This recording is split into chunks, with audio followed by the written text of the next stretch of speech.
ಮಂಗಲಂ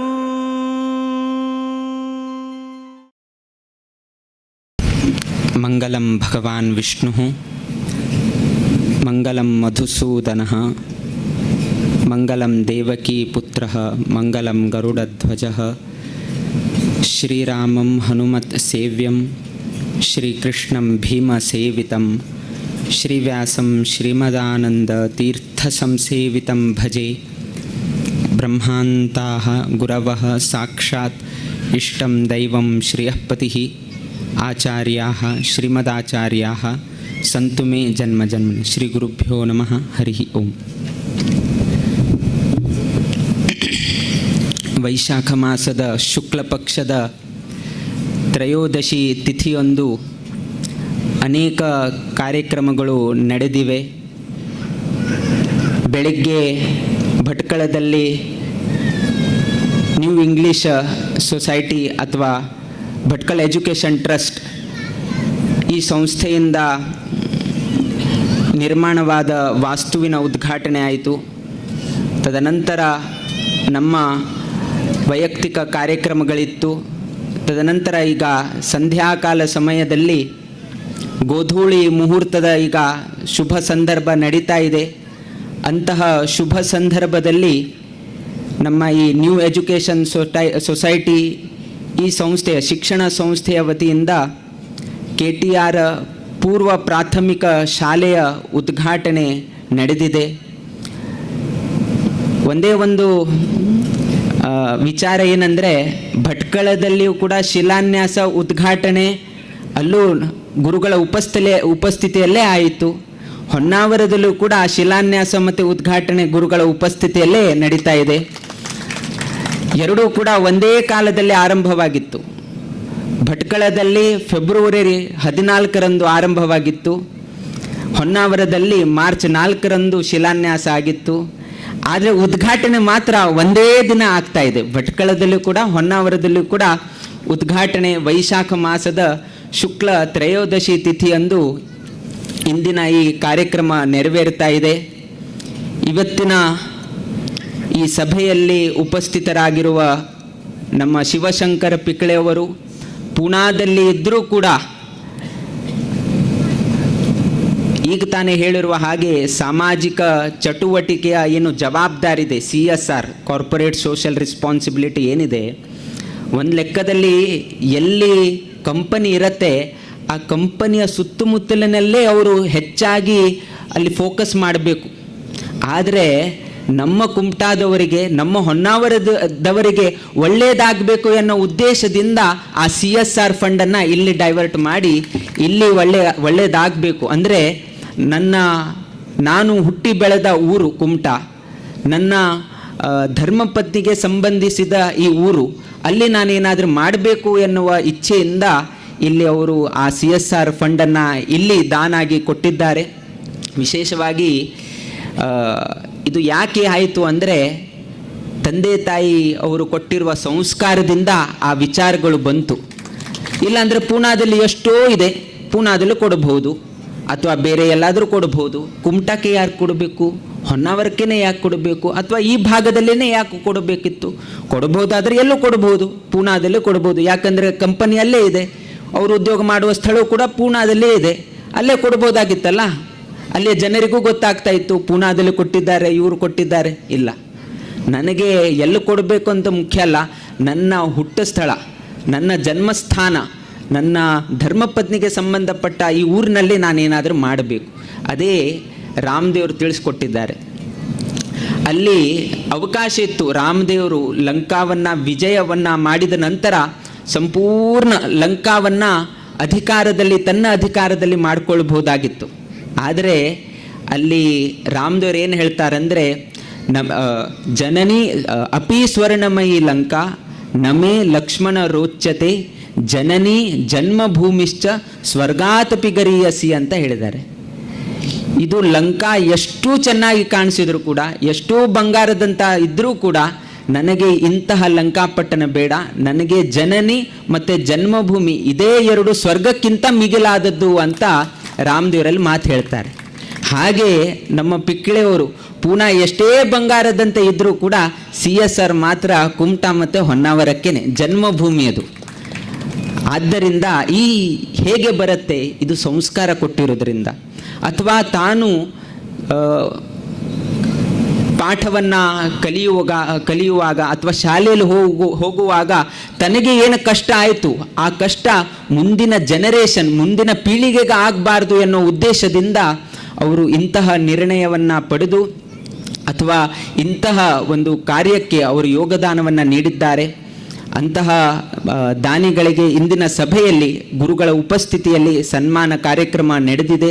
ಮುಂದಿನ ದಿನಗಳಲ್ಲಿ ಇಂತಹ ಅನೇಕ ದಾನ ಕರ್ಮಗಳು ಅವರ ಹಸ್ತದಿಂದ ಆಗಬೇಕು ಎನ್ನುವುದನ್ನು ನಾವು ಈ ಸಂದರ್ಭದಲ್ಲಿ ಅವರಿಗೆ ಆಶೀರ್ವಾದವನ್ನು ನೀಡುತ್ತೇವೆ. ವಿಶೇಷವಾಗಿ ದಾನದ ವಿಷಯವನ್ನು ಹೇಳುವಾಗ, ದಾತವ್ಯಂ ಇತಿ ಯದ್ದಾನಂ ದೀಯತೆ ಅನುಪಕಾರಿಣೆ ದೇಶೇ ಕಾಲೇ ಚ ಪಾತ್ರೆ ಚ ತದ್ದಾನಂ ಸಾತ್ವಿಕಂ ಸ್ಮೃತಂ ಅಂತ ಹೇಳಿದ್ದಾರೆ. ದಾನವನ್ನು ಎಲ್ಲೂ ಕೊಡಬಹುದು, ಆದರೆ ಅನೇಕ ರೀತಿಯಾದ ದಾನಗಳಿದೆ. ಸಾತ್ವಿಕ ದಾನ ಇದೆ, ರಾಜಸಿಕ ದಾನ ಇದೆ, ತಾಮಸಿಕ ದಾನವೂ ಇದೆ. ಸಾತ್ವಿಕ ದಾನ ಯಾವುದು ಕರೆಸ್ಕೊಳ್ತದೆ ಅಂದರೆ, ದಾತವ್ಯಂ ಇತಿ ಯದ್ದಾನಂ ದೀಯತೆ ಅನುಪಕಾರಿಣಿ ದೇಶೇ ಕಾಲೇ ಚ ಪಾತ್ರೇ ಚ ತದ್ದಾನಂ ಸಾತ್ವಿಕಂ ಸ್ಮೃತಂ. ಯಾವ ದೇಶದಲ್ಲಿ ಕೊಡ್ತಾ ಇದ್ದೇನೆ, ಯಾವ ಕಾಲದಲ್ಲಿ ಕೊಡ್ತಾ ಇದ್ದೇನೆ, ಯಾತಕ್ಕಾಗಿ ಕೊಡ್ತಾ ಇದ್ದೇನೆ, ಅದು ಮುಖ್ಯ ಪರ್ಪಸ್ ಏನಂತ ನಾವು ತಿಳ್ಕೊಂಡು ಯಾವಾಗ ನಾವು ದಾನವನ್ನು ಮಾಡ್ತೇವೆ, ಆಗ ಆ ದಾನ ಸಾತ್ವಿಕ ದಾನ ಅಂತ ಆಗತ್ತೆ. ಇಲ್ಲಿ ಪರ್ಪಸ್ ಏನಿದೆ, ತಮ್ಮ ಓನ್ ಪರ್ಪಸ್ ಅಲ್ಲ, ಚಿಕ್ಕ ಮಕ್ಕಳಿಗೆ ತಾವು ಒಂದು ಬೇಸಿಕ್ ಹಂತದಲ್ಲಿ ಆರಂಭದ ಶಿಕ್ಷಣ, ನರ್ಸರಿ, LKG, ಇದು ಆರಂಭದ ಶಿಕ್ಷಣ. ಅಲ್ಲೇನೇ ಮಕ್ಕಳು ಚೆನ್ನಾಗಿ ಮೂಡಿ ಬರ್ತಾರೆ. ನಮಗೆ ಹೈಸ್ಕೂಲ್, ಕಾಲೇಜು ಓಕೆ, ಆದರೆ ಹೆಚ್ಚು ನಮಗೆ ಅತ್ಯಂತ ಪ್ರೀತಿಯಾದದ್ದು ಯಾವುದಂದರೆ ಪ್ರೈಮರಿ ಸ್ಕೂಲ್. ಯಾಕೆ ಅಂದರೆ ಇಲ್ಲಿ ಪೈಪೋಟಿ ಇರಲ್ಲ, ಇಲ್ಲಿ ಮಾರ್ಕ್ಸ್ಗಾಗಿ ಪೈಪೋಟಿ ಇರಲ್ಲ. ಹೈಸ್ಕೂಲ್ಗೆಲ್ಲ ಬಂದ ತಕ್ಷಣ ಪೈಪೋಟಿ ಚಾಲೂ ಆಗುತ್ತೆ. 90%, 95% ಇದು ಬೇಕು, ಹಾಗೆ ಬೇಕು, ಹೀಗೆ ಬೇಕು, ನಿಂದೆಷ್ಟು ಮಾರ್ಕ್ಸ್ ಆಗಿದೆ, ನಂದೆಷ್ಟು ಮಾರ್ಕ್ಸ್ ಆಗಿದೆ. ಇಲ್ಲಿ ಹಾಗಿರಲ್ಲ. ಇಲ್ಲಿ ಹೇಗೆ ಬೇಕಾದರೆ ನೀವು ಮಕ್ಕಳು ಓಡಾಡ್ತಾ ಇರ್ತಾರೆ, ಆಟ ಆಡ್ತಾ ಇರ್ತಾರೆ, ಯಾವ ರೀತಿಯಾದ ಟೆನ್ಷನ್ ಇಲ್ಲ. ಇಷ್ಟು ಮಾರ್ಕ್ಸ್ ಪಡಬೇಕು, ಅಷ್ಟು ಮಾರ್ಕ್ಸ್ ಪಡಬೇಕು, ಏನು ಯಾವ ರೀತಿಯಾದ ಜವಾಬ್ದಾರಿ ಇರಲ್ಲ. ಆದರೆ ಹೇಗೆ ಪ್ರೈಮರಿ ಸ್ಕೂಲಿಗೆ ಬರ್ತೇವೆ ನಾವು, ಹೈಸ್ಕೂಲಿಗೆ ಬರುತ್ತೇವೆ ನಾವು, ಕಾಲೇಜಿಗೆ ಬರ್ತೇವೆ, ಆಗ ಒಂದೊಂದು ಜವಾಬ್ದಾರಿ ಹೆಚ್ಚಾಗ್ತಾ ಹೋಗುತ್ತೆ. ಆಗ ಆ ಒಡನಾಟ, ಆ ಲವಲವಿಕೆ ಅವೆಲ್ಲವೂ ಕೂಡ ಕಡಿಮೆ ಆಗತ್ತೆ. ಆದರೆ ಈ ಪ್ರೈಮರಿ ಸ್ಕೂಲ್ನಲ್ಲಿ ಈಗ ಬರುವಾಗ, ಚಿಕ್ಕ ಮಕ್ಕಳು ಮೇಲೆ ಬರುವಾಗ ಮುಖದಲ್ಲಿ ನಗು ಬರುತ್ತೆ. ಆ ಚಿಕ್ಕ ಮಕ್ಕಳು ಮೇಲೆ ಬರುವಾಗ, ಆ ಸ್ಕೂಲ್ ಬ್ಯಾಗ್ ತಗೊಳ್ಳುವಾಗ ಮನಸ್ಸಿನಲ್ಲೇ ಒಂದು ಮುಗ್ಧವಾದ ನಗು ಬರುತ್ತೆ. ಅದೇ 8th ಸ್ಟ್ಯಾಂಡರ್ಡ್ 9th ಸ್ಟ್ಯಾಂಡರ್ಡ್ ಎಲ್ಲ ಹೋದಾಗ ಆ ರೀತಿಯಾದ ನಗು ಬರಲ್ಲ. ಅಂತಹ ಒಂದು ಪ್ರೈಮರಿ ಸ್ಕೂಲ್ ಇಲ್ಲಿ ಅಭಾವವಾಗಿತ್ತು. ಆದರೆ ಆ ಇಚ್ಛೆಯನ್ನು ಪೂರ್ಣ ಮಾಡಿರುವ ಒಂದು ಶ್ರೇಯ ನಮ್ಮ ಪಿಕ್ಳೆ ಅವರಿಗೆ ಹೋಗುತ್ತೆ. ಯಾಕೆಂದರೆ ಈಗ ತಾನೇ ಹೇಳಿರುವ ಹಾಗೆ ಬಹು ಹೆಚ್ಚು ಅವರು ಕೊಟ್ಟಿರುವ ದಾನದಲ್ಲಿ ಹೆಚ್ಚಿನ ಭಾಗ ಹೊನ್ನಾವರಕ್ಕೇನೆ ಕೊಟ್ಟಿದ್ದಾರೆ. ಅಂದರೆ ಧರ್ಮಪತ್ನಿಗೆ ಸಂಬಂಧಪಟ್ಟ ಊರಿಗೇನೆ ಅವರು ಕೊಟ್ಟಿದ್ದಾರೆ. ಅಂದರೆ ಮಹಿಳೆಗೇನೆ ಸಪೋರ್ಟ್ ಮಾಡಿದ್ದಾರೆ ಅನ್ನೋದನ್ನು ತೋರಿಸ್ಕೊಟ್ಟಿದ್ದಾರೆ. ವುಮನ್ ಎಂಪವರ್ಮೆಂಟ್ ಅಂತ ಹೇಳ್ತಾರೆ. ಬೇರೆಯವರು ಸಪೋರ್ಟ್ ಮಾಡ್ತಾರೋ ಇಲ್ವೋ, ಆದರೆ ತಮ್ಮ ಗಂಡಂದಿರು ತಮ್ಮ ಹೆಂಡತಿಗೆ ಸಪೋರ್ಟ್ ಮಾಡಿದ್ದನ್ನು ಇಲ್ಲಿ ತೋರಿಸ್ಕೊಟ್ಟಿದ್ದಾರೆ. ಇದೇ ರೀತಿಯಾಗಿ ಹೆಣ್ಮಕ್ಕಳಿಗೆ ನಾವು ಸಪೋರ್ಟ್ ಮಾಡಬೇಕು, ಮುಂದಿನ ಜನಾಂಗಕ್ಕೂ ಇದನ್ನು ತಿಳಿಸ್ಬೇಕು ಎನ್ನುವುದನ್ನು ಕೂಡ ಇಂದಿನ ಈ ಸಭೆಯಲ್ಲಿ ನಮಗೆ ಪಿಕ್ಳೆ ಅವರು ತೋರಿಸ್ಕೊಟ್ಟಿದ್ದಾರೆ. ಇವತ್ತಿನ ಈ ಕಾಲಮಾನದಲ್ಲಿ ಶಿಕ್ಷಣ ಅತ್ಯಂತ ಮಹತ್ವವಾದದ್ದು. ಶಿಕ್ಷಣ ಇಲ್ಲದೆ ನಾವು ಮುಂದೆ ಹೋಗ್ಲಿಕ್ಕಾಗಲ್ಲ. ಆದರೆ ಶಿಕ್ಷಣ ಜೊತೆಗೆ ಅನೇಕ ರೀತಿಯಾದ ಒಂದು ವಿಚಾರಗಳು ಬೇಕಾಗತ್ತೆ. ಈಗ ತಾನೇ ನೋಡಿ, ಪಿಕ್ಳೆ ಅವರಿಗೆ ವಿದ್ಯೆಯನ್ನು ಪಡೆದಿದ್ದಾರೆ. ವಿದ್ಯೆಯನ್ನು ಪಡೆದು ಮಾತ್ರಕ್ಕೆ ಅವರು ಎಲ್ಲವನ್ನು ಮರೆತು ಹೋಗಿಲ್ಲ. ಸಂಸ್ಕಾರ ಇದೆ, ಅನುಭವ ಇದೆ. ನಾನು ಓದಿರುವ ಶಾಲೆಯಲ್ಲಿ ಏನು ಕಷ್ಟ ಆಗ್ತಾ ಇತ್ತು, ಆ ಅನುಭವ ಇದೆ. ಅದನ್ನೇ ಇವತ್ತು ಅವರು ನೆನೆಸಿಕೊಟ್ಟಿದ್ದಾರೆ. ಶಿರುಗುಂಜಿಯಲ್ಲಿ ಇರಬಹುದು, ಅಥವಾ AV ಬಾಳಿಗಾದಲ್ಲಿ ಇರಬಹುದು, ಅಥವಾ ಇಲ್ಲಿ ಏನು ನಡೀತಾ ಇದೆ ಅದನ್ನೆಲ್ಲವೂ ಕೂಡ ಅವರು ಹೇಳಿ ಈ ಕಾರಣ ಇರೋದರಿಂದ ನಾನು ಈ ರೀತಿಯಾದ CSR ಅನ್ನು ಕೊಡಲಿಕ್ಕೆ ನನಗೆ ಒಂದು ಪ್ರೇರಣೆ ಬಂತು ಅನ್ನೋದನ್ನು ಇಂದಿನ ಸಭೆಯಲ್ಲಿ ಹೇಳಿದ್ದಾರೆ. ನಾವು ಅವರು ಹೇಳಿರುವ ಪ್ರಕಾರ ಇವರು ಬಂದು ಇಲ್ಲಿ ನೋಡಿ ಇವರು ದಾನ ಮಾಡೋದು ಅದು ಒಂದು ಆಯಿತು, ಆದರೆ ಇಲ್ಲಿ ನೆರೆದಿರುವ ಜನರು ಕೂಡ ಇದನ್ನು ನೋಡಿ ಅವರೂ ಕೂಡ ಇದರಲ್ಲಿ ಸಹಭಾಗಿಗಳಾಗಬೇಕನ್ನೋದನ್ನು ಕೂಡ ಅವರು ಈ ಸಂದರ್ಭದಲ್ಲಿ ಹೇಳಿದ್ದಾರೆ. ನಾನೇ ನೋಡಿ ನಾನೇ ಇದು ಮಾಡಬೇಕಂತ ಏನಿಲ್ಲ, ನಾನೇ ಅದನ್ನು ಮುಂದೆ ತಗೋಬೇಕಂತ ಏನಿಲ್ಲ. ಇಲ್ಲಿ ನೆರೆದಿರುವ ಜನರೂ ಕೂಡ ಈ ರೀತಿಯಾದ ಏನಾದರೂ ಕಡಿಮೆ ಅಥವಾ ಅಭಾವಗಳಿದ್ದರೆ ಅವರೇ ಮುಂದೆ ಬಂದು ದಾನ ಕೊಟ್ಟು ಮತ್ತೆ ಮುಂದೆ ಹೋಗುವಂತೆ ಮಾಡಬೇಕು ಎನ್ನುವುದನ್ನು ಕೂಡ ಇಂದಿನ ಸಭೆಯಲ್ಲಿ ಹೇಳಿದ್ದಾರೆ. ನಮಗೇನು ಖುಷಿ ಅಂದರೆ ಮಾಡೋರೆಲ್ಲ ನೀವು, ದಾನ ಕೊಟ್ಟರು ಅವರು, ಕಟ್ಟಡ ನಿರ್ಮಾಣಕ್ಕೆ ಸಹಾಯ ಮಾಡೋರು ಆರ್ಕಿಟೆಕ್ಟರ್ ಇದ್ದಾರೆ. ಆ ಕಟ್ಟಡ ನಿರ್ಮಾಣವಾಗುವಾಗ ಇಲ್ಲಿ ರಘುನಾಥ್ ಪೈ ಅವರಿದ್ದಾರೆ ಅಥವಾ ಎಲ್ಲ ಸಹಪಾಠಿಗಳು ಇದ್ದಾರೆ. ನಾವು ಬರೋದು ಶಿಲಾನ್ಯಾಸ ಮಾಡೋದು, ಬರೋದು ಉದ್ಘಾಟನೆ ಮಾಡೋದು ಅಷ್ಟೇ. ಆದರೆ ನಮ್ಮ ಜನರ ಒಂದು ವಿಚಾರ ಏನಂದರೆ, ಗುರುಗಳು ಬಂದು ಕೇವಲ ಶಿಲಾನ್ಯಾಸ ಮಾಡಲಿ ಅಥವಾ ಉದ್ಘಾಟನೆ ಮಾಡಲಿ, ಅಷ್ಟು ಮಾಡಿದರೂ ಕೂಡ ನಮ್ಮ ಕೆಲಸ ಎಲ್ಲವೂ ಆಗತ್ತೆ ಎನ್ನುವ ಒಂದು ಧೈರ್ಯ ಇದೆಯಲ್ಲ, ಆ ಒಂದು ಶಕ್ತಿ ಇದೆಯಲ್ಲ, ಆ ಶಕ್ತಿಯಿಂದ ನಮಗೂ ಕೂಡ ಒಂದು ಗೌರವ ಸಿಗತ್ತೆ. ಇಷ್ಟು ಜನ ನಮ್ಮ ಮೇಲೆ ವಿಶ್ವಾಸವನ್ನಿಟ್ಟಿದ್ದಾರೆ, ರಾಮದೇವರ ಮೇಲೆ ವಿಶ್ವಾಸವನ್ನಿಟ್ಟಿದ್ದಾರೆ, ಗುರು ಪರಂಪರೆ ಮೇಲೆ ವಿಶ್ವಾಸವನ್ನಿಟ್ಟಿದ್ದಾರೆ. ಗುರುಗಳು ಶಿಲಾನ್ಯಾಸ ಮಾಡಿದರೆ ಕಾರ್ಯ ಬೇಗನೆ ಆಗತ್ತೆ, ಗುರುಗಳು ಉದ್ಘಾಟನೆ ಮಾಡಿದರೆ ಮಕ್ಕಳಿಗೆ ಒಳ್ಳೆಯದಾಗತ್ತೆ, ಗುರುಗಳು ಬಂದು ಆಶೀರ್ವಾದ ಮಾಡಿದರೆ ಪಾಲಕರಿಗೆ, ಶಿಕ್ಷಕರಿಗೆ, ನಮ್ಮ ಎಲ್ಲ ಟ್ರಸ್ಟ್ಗಳಿಗೂ ಕೂಡ ಏನೂ ಯಾವುದೇ ವಿಘ್ನ ಅಡೆತಡೆಗಳು ಯಾವುದೇ ಬರದ ಹಾಗೆ ಎಲ್ಲವೂ ಕೂಡ ಸುಸೂತ್ರವಾಗಿ ಆಗತ್ತೆ ಎನ್ನುವ ಆ ವಿಶ್ವಾಸ ಇದೆಯಲ್ಲ, ಆ ವಿಶ್ವಾಸದ ನಿಮಿತ್ತವಾಗಿ ಇವತ್ತು ನಾವು ಇಲ್ಲಿ ಬಂದಿದ್ದೇವೆ. ಈಗ ತಾನೇ ಹೇಳಿರುವ ಹಾಗೆ ಇಷ್ಟೊಂದು ಮೊದಲಿಗೇನೆ ಪೂರ್ವ ನಿಯೋಜಿತವಾಗಿ ಇರಲಿಲ್ಲ. ಆದರೆ ಅಚಾನಕ್ಕಾಗಿ ರಘುಪೈ ಇವರು ಪರ್ತಗಾಳಿಗೆ ಬಂದು ಈ ಕಟ್ಟಡದ ಉದ್ಘಾಟನೆಯನ್ನು ಕೂಡ ಗುರುಗಳ ಉಪಸ್ಥಿತಿಯಲ್ಲೇ ಆಗಬೇಕು ಎನ್ನುವುದನ್ನು ಅವರು ಗುರುಗಳ ಸಮ್ಮುಖದಲ್ಲಿ ಪ್ರಾರ್ಥನೆ ಮಾಡಿದ ನಂತರ ಭಟ್ಕಳದಲ್ಲಿ ನಾವು ಬರ್ತಾ ಇದ್ದೇವೆ. ಪುನಃ ನಾವು ಪರ್ತಗಾಳಿಗೆ ಹೋಗುವಾಗ ಹೊನ್ನಾವರದಲ್ಲಿ ಬಂದು ಕಾರ್ಯಕ್ರಮವನ್ನು ಮಾಡಿ ಕೊಡಬಹುದು, ಆಗತ್ತಾದರೆ ಹೇಳಂತ ಹೇಳಿದಾಗ ಏನು ಕೇಳದೇನೆ ಆಗತ್ತೆ ಅಂತ ಹೇಳಿ ನಮ್ಮನ್ನು ಇಲ್ಲಿ ಕರೆಸ್ಕೊಂಡಿದ್ದಾರೆ. ಅದಲ್ಲದೆ ಅವ್ರು ಹೇಳುವಾಗ ಪಿಕ್ಳೆ ಅವರು ಹೇಳಿದ್ದಾರೆ, ಗುರುಗಳ ಉಪಸ್ಥಿತಿಯಲ್ಲೇ ಆಗಬೇಕು, ಗುರುಗಳು ಯಾವ ದಿನ ಡೇಟ್ ಕೊಡ್ತಾರೆ ಆ ದಿನ ಅವರು ಖುದ್ದಾಗಿ ಇಲ್ಲಿ ಬಂದು ಗುರುಗಳ ಆಶೀರ್ವಾದವನ್ನು ಪಡಿತಾರೆ ಅಂತ ಹೇಳಿದ್ದಾರೆ. ಹಾಗಾಗಿ ಗುರುಗಳು ಮುದ್ದಾಮಾಗಿ ಇಲ್ಲಿ ಬಂದು ಈ ಕಾರ್ಯಕ್ರಮವನ್ನು ನಡೆಸ್ಕೊಡ್ಬೇಕು ಅನ್ನೋದನ್ನು ಅವರು ಪ್ರಾರ್ಥನೆ ಮಾಡಿದ ನಂತರ ಇಂದಿನ ದಿನ ಈ ವೈಶಾಖ ಮಾಸದ ಶುದ್ಧ ತ್ರಯೋದಶಿ ಅಂದು ಇವತ್ತಿನ ಈ ಕಾರ್ಯಕ್ರಮ ನಡೀತಾ ಇದೆ. ನಮ್ಮ ಗುರುಗಳ ಹೇಳಿರುವ ಪ್ರಕಾರ ತ್ರಯೋದಶಿ ತಿಥಿ ಏನಿದೆ ಅದು ಸರ್ವಸಿದ್ಧ ತ್ರಯೋದಶಿ ಅಂತ ಹೇಳ್ತಾರೆ. ಅಂದರೆ ತ್ರಯೋದಶಿ ತಿಥಿಯಲ್ಲಿ ಆರಂಭ ಮಾಡಿರುವ ಯಾವುದೇ ಕಾರ್ಯವಿದ್ರೂ ಕೂಡ ಅದು ಎಂದಿಗೂ ಶತಸಿದ್ಧ ಅಂತ ಹೇಳಿದ್ದಾರೆ. ಅಂತಹ ತ್ರಯೋದಶಿ ತಿಥಿಯಲ್ಲಿ ಈ ಒಂದು ಕಾರ್ಯ ನಡೆದಿದೆ. ಮುಂದಿನ ದಿನಗಳಲ್ಲಿ ಈಗ ಪ್ರದೀಪ್ ಪೈ ಅವರು ಹೇಳಿರುವ ಹಾಗೆ ಮುಂದಿನ ದಿನಗಳಲ್ಲಿ ಇಲ್ಲಿ ಡಿಗ್ರಿ ಕಾಲೇಜುಗಳು ಕೂಡ ಇಲ್ಲಿ ಆಗುವಂತೆ ನೋಡ್ಕೊಳ್ಬೇಕು ಅಂತ ಹೇಳಿದ್ದಾರೆ. ಒಂದು ಹಂತ ಆಯಿತು, ಮೊದಲಿಗೆ first standard to 10th standard ಇತ್ತು, ಆದರೆ ನರ್ಸರಿಯಿಂದ 10th ಸ್ಟ್ಯಾಂಡರ್ಡ್ವರೆಗೆ ಆಗುವಂತೆ ಪಿಕ್ಳೆ ಅವರು ಈಗ ನೋಡಿಕೊಂಡಿದ್ದಾರೆ. ಮುಂದಿನ ದಿನಗಳಲ್ಲಿ ಇಲ್ಲಿ BCom ಅಥವಾ ಸೈನ್ಸ್, ಆರ್ಟ್ಸ್, BCA ಎಲ್ಲ ರೀತಿಯಾದ ಒಂದು ಸೌಲಭ್ಯ ಈ ಒಂದು ಪ್ರಾಂಗಣದಲ್ಲಿ ಆದರೆ ಎಲ್ಲ ವರ್ಗದವರಿಗೂ ಎಲ್ಲ ಮಕ್ಕಳಿಗೂ ಕೂಡ ಅದರ ಪ್ರಯೋಜನ ಆಗತ್ತೆ ಎನ್ನುವ ಭಾವನೆ ಈ ಸಂದರ್ಭದಲ್ಲಿ ನಾವು ಅಭಿವ್ಯಕ್ತಪಡಿಸುತ್ತೇವೆ. ಆದರೆ ಒಂದೇ ಒಂದು ಕೊರತೆ, ಏನು ಕೊರತೆ ಅಂದರೆ ಮಕ್ಕಳು ನರ್ಸರಿ ಹೊನ್ನಾವರದಲ್ಲಿ, 1ರಿಂದ 10ನೇ ತರಗತಿ ಹೊನ್ನಾವರದಲ್ಲಿ, PUC ಕಾಲೇಜ್ ಹೊನ್ನಾವರದಲ್ಲಿ, ಇಂಜಿನಿಯರಿಂಗ್ಗೆ ಹೊರಗಡೆ, ಇಂಜಿನಿಯರಿಂಗ್ ಕಾಲೇಜ್ ಅಭಾವನೂ ಇದೆ.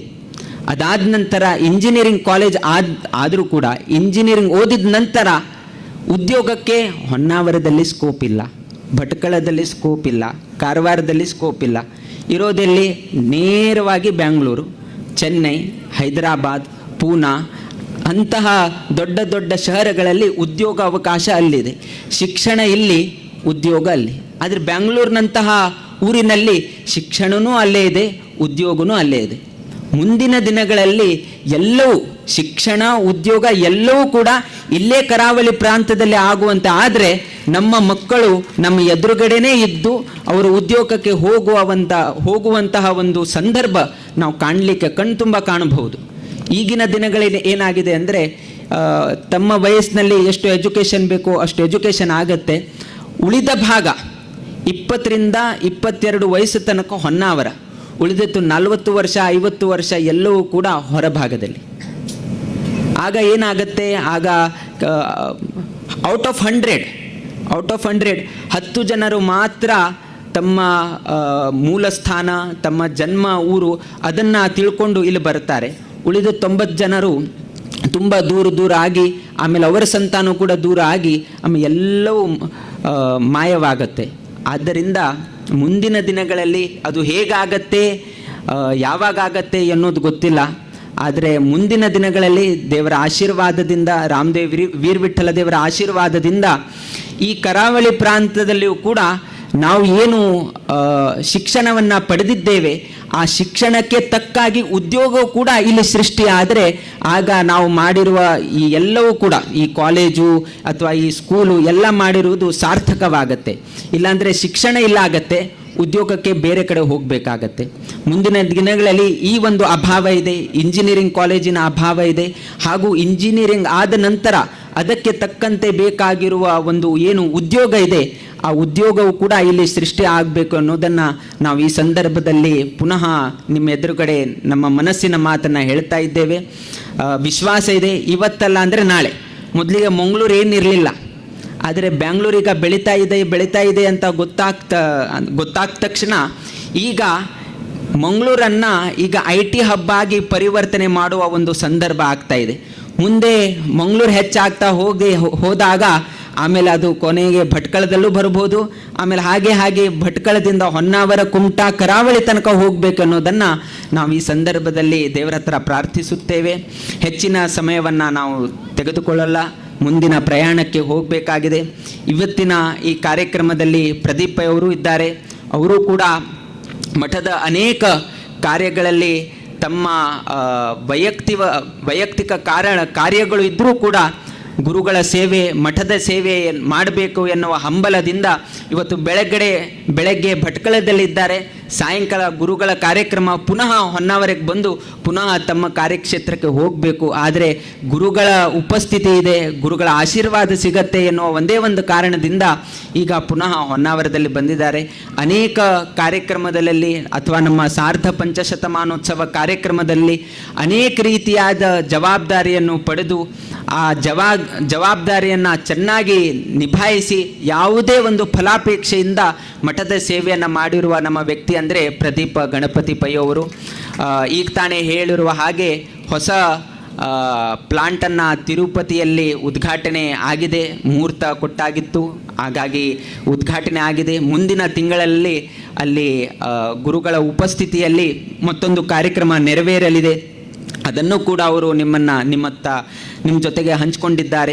ಅಂತಹ ಒಂದು ಹೆಂಗ್ಯೋ ಐಸ್ ಕ್ರೀಮ್ ನಮ್ಮ ಗುರುಗಳ ಕಾಲದಿಂದ ಆರಂಭವಾದದ್ದು, ಭಟ್ಕಳ ಚಾತುರ್ಮಾಸದ ಆಶೀರ್ವಾದದಿಂದ ಆರಂಭವಾದ ಆ ಗುರುಗಳ ಆಶೀರ್ವಾದ ಇಂದಿಗೂ ಆ ಆಶೀರ್ವಾದ ಅವರ ಮನೆತನಿಗೆ ಲಭಿಸ್ತಾ ಇದೆ.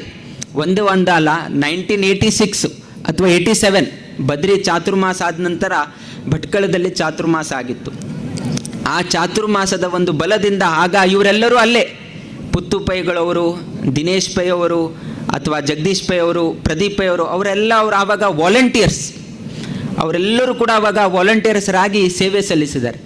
ಆಗ ಗುರುಗಳು ಅವರಿಗೆ ಆಶೀರ್ವಾದ ಕೊಟ್ಟ ನಂತರ ಇವತ್ತು ಇಷ್ಟೊಂದು ದೊಡ್ಡಾಗಿ ಕೃಷ್ಣ ಮಿಲ್ಕ್ಸ್ ಅಂತ ಆರಂಭವಾಯಿತು.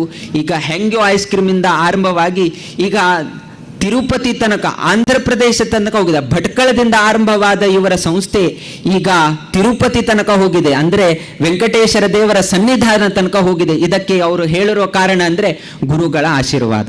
ಇಂತಹ ಒಂದು ಮನೆತನ, ಅಂತಹ ಮನೆತನ ಬಂದಿರುವ ನಮ್ಮ ಪ್ರದೀಪ್ ಅವರು ಕೂಡ ಅನೇಕ ಬಾರಿ ಗುರುಗಳ ಸೇವೆಯನ್ನು ಸಲ್ಲಿಸಿದ್ದಾರೆ. ಮುಂದೆಯೂ ಕೂಡ ಇದೇ ರೀತಿಯಾಗಿ ಅವರು ಸೇವೆ ಸಲ್ಲಿಸುವ ಹಾಗೆ ದೇವರು ಅವ್ರಿಗೆ ಅನುಗ್ರಹ ಮಾಡಲಿ ಎಂದು ನಾವು ರಾಮದೇವರ ಹತ್ರ ಪ್ರಾರ್ಥಿಸುತ್ತೇವೆ. ಇಂಜಿನಿಯರ್ ಅವರು ಕೂಡ ಈಗ ತಾನೇ ಹೇಳಿರುವ ಹಾಗೆ ಅನೇಕ ಬಾರಿ ನಾವು ತೊಂದರೆಯನ್ನು ಕೊಟ್ಟಿದ್ದೇವೆ ಅಂತ ಹೇಳ್ತಾ ಇದ್ದಾರೆ. ಇಂಜಿನಿಯರಿಗೆ ಇದು ಅನೇಕ ಬಾರಿ ಹೀಗೆ ಆಗತ್ತೆ. ಪ್ಲ್ಯಾನ್ ಹೀಗಾಗಬೇಕು, ಹೀಗೆ ಚೇಂಜ್ ಮಾಡಬೇಕು, ಆ ಲೆಂತ್ ಬೇಕು, ಇದು ಅಲ್ಲಿ ಬೇಕು, ಅನೇಕ ಬಾರಿ ಎಲ್ಲವೂ ಕೂಡ ಹೇಳಿದ ತಕ್ಷಣ ಅನೇಕ ಬಾರಿ ಚೇಂಜ್ ಮಾಡಬೇಕಾಗತ್ತೆ. ಅದನ್ನೆಲ್ಲವೂ ಕೂಡ ತಾಳ್ಮೆಯಿಂದ ಕೇಳಿ ಅದನ್ನು ಪುನಃ ಡ್ರಾಯಿಂಗ್ ಮಾಡಿ ಪುನಃ ನಿಮಗೆ ಕೊಟ್ಟು ಆ ರೀತಿಯಾಗಿ ಎಕ್ಸಿಕ್ಯೂಷನ್ ಮಾಡೋದು ತುಂಬ ಕಷ್ಟ ಆಗತ್ತೆ. ಯಾಕೆಂದರೆ ಇವತ್ತಿನ ಈ ಕಾಲಮಾನದಲ್ಲಿ ಅನೇಕ ಕಾರ್ಯ ಒತ್ತಡ ಇರುವಾಗ ಇಷ್ಟೊಂದು ಸಮಯ ಕೊಟ್ಟಿರುವ ಆರ್ಕಿಟೆಕ್ಟ್ ಅವರ ಒಂದು ಈಗ ತಾನೇ ವಿಷಯವನ್ನು ಹೇಳಿದ್ದಾರೆ. ಒಟ್ಟಾಗಿ ಈ ಒಂದು KTR ಪೂರ್ವ ಪ್ರಾಥಮಿಕ ಶಾಲೆ ನಿರ್ಮಾಣಕ್ಕೆ ಎಲ್ಲರ ಒಂದು ಸಹಕಾರ ಇದೆ. ದಾನಿಗಳ ಸಹಕಾರ ಇದೆ, ಆರ್ಕಿಟೆಕ್ಟ್ ಅವರ ಸಹಕಾರ ಇದೆ, ಆಡಳಿತ ಮಂಡಳಿಯವರ ಸಹಕಾರ ಇದೆ, ಇಲ್ಲಿಯ ಜನರ ಸಹಕಾರ ಇದೆ. ಇದು ಆರಂಭವಾದ ಇವತ್ತು ಒಂದೇ ದಿನ 7 ಜನ ಅಡ್ಮಿಷನ್ ಕೂಡ ಆಗಿದೆ. ಅಂದರೆ ಇಷ್ಟೊಂದು ಒಂದು ಪ್ರಖ್ಯಾತಿಯನ್ನು ಪಡೆದಿದೆ. ಮುಂದಿನ ದಿನಗಳಲ್ಲಿ ಇನ್ನೂ ಹೆಚ್ಚಿನ ಮಕ್ಕಳು ಈ ಪ್ರೀ ಪ್ರೈಮರಿ ಸ್ಕೂಲ್ನಲ್ಲಿ ಪ್ರವೇಶವನ್ನು ಪಡೆದು ತಮ್ಮ ಜೀವನವನ್ನು ರೂಪಿಸಿಕೊಳ್ಬೇಕು ಅನ್ನೋದನ್ನು ರಾಮದೇವರ ಹತ್ರ ಪುನಃ ನಾವು ಪ್ರಾರ್ಥಿಸುತ್ತಾ, ಇಲ್ಲಿ ನೆರೆದಿರುವ ಎಲ್ಲ ಸಭಿಕರಿಗೂ ಹಾಗೂ ಭಕ್ತರಿಗೂ ರಾಮದೇವರ ಸಂಪೂರ್ಣ ಅನುಗ್ರಹ ಹಾಗೂ ಗುರು ಪರಂಪರೆ ಎಲ್ಲ ಗುರುಗಳ ಆಶೀರ್ವಾದ ತಮಗೆ ಪ್ರಾಪ್ತವಾಗಲಿ ಎಂದು ಶುಭ ಹಾರೈಸುತ್ತಾ ನಮ್ಮ 2 ಮಾತುಗಳಿಂದ ಮಂಗಲವನ್ನು ಹಾಡುತ್ತೇವೆ. ಶ್ರೀಕೃಷ್ಣ ಅರ್ಪಣಮಸ್ತು.